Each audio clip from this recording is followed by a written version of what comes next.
October 2002 ஒரு நாள் நான் ஆஃபீஸில் இருந்தபோது என் மாமனார் எனக்கு உன் ரிப்போர்ட்ஸ் வந்தாச்சு என்று ஃபோன் கால் பண்ணியது ஞாபகம் இருக்கிறது. அவருடைய குரலில் இருந்தே ஏதோ சரியில்லை என்று தெளிவாக தெரிந்தது. நான் ஹாஸ்பிட்டல் போனபோது எனக்கு ஆரம்ப கட்ட கருப்பைவாய் புற்றுநோய் இருக்கிறது என்றும் அதற்கு ஆபரேஷன் தேவை என்றும் டாக்டர் என்னிடம் சொன்னார். என் மகள்கள் இளம் வயதாக இருந்தார்கள். எனக்கு போராடுவதை தவிர வேறு வழியில்லை. ஆபரேஷனுக்கு பிறகு மோசமான காலம் முடிந்தது என்று நான் நினைத்தது தவறு. அடுத்த வருடம் பிப்ரவரியில் எனக்கு மீண்டும் ஒரு ஃபோன் கால் வந்தது. மீண்டும் புற்றுநோய். அப்போது நான் மிகவும் சோர்வானேன். ஆனால் போராடும் என் தைரியம் குறையவில்லை. வாரத்திற்கு 5 நாட்கள் ரேடியேஷன் மற்றும் கீமோதெரப்பி. நாட்கள் போக போக படிப்படியாக என் உடல் பலவீனமானது.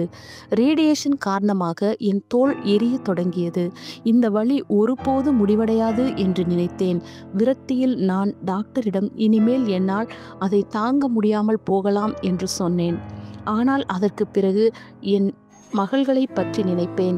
நான் அவர்களுடன் இருந்த சில மணி நேரங்கள், விளையாடுவது, நடக்கச் செல்வது அல்லது சில நேரங்களில் ஒன்றாக உட்கார்ந்து அமைதியாக இருப்பது என்று அவர்கள்தான் எனக்கு போராட வலிமை கொடுத்தார்கள். HPV தடுப்பூசி கருப்பைவாய் புற்றுநோயை தடுக்கும் என்று எனக்கு தெரிய வந்தபோது என் மகள்கள் நான் கடந்து வந்த இந்த வலியை ஒருபோதும் அனுபவிக்க கூடாது என்கிற எண்ணம்தான் வந்தது. எங்கள் குடும்பத்தில் உள்ள ஒவ்வொரு பெண்ணுக்கும் தடுப்பூசி போட்டோம். நான் புற்றுநோயை வென்று 23 வருடங்கள் ஆகிவிட்டது. என்னுடைய மகள்கள் ஆரோக்கியமாக மகிழ்ச்சியாக பேரன் மற்றும் பேத்திகளுடன் வளர்வதை பார்க்கிறேன். ஒரு தாய் உங்களிடம் சொல்ல விரும்புவது என்னவென்றால், உங்கள் மகள்களுக்கு இந்த தடுப்பூசியை கண்டிப்பாக போடுங்கள்.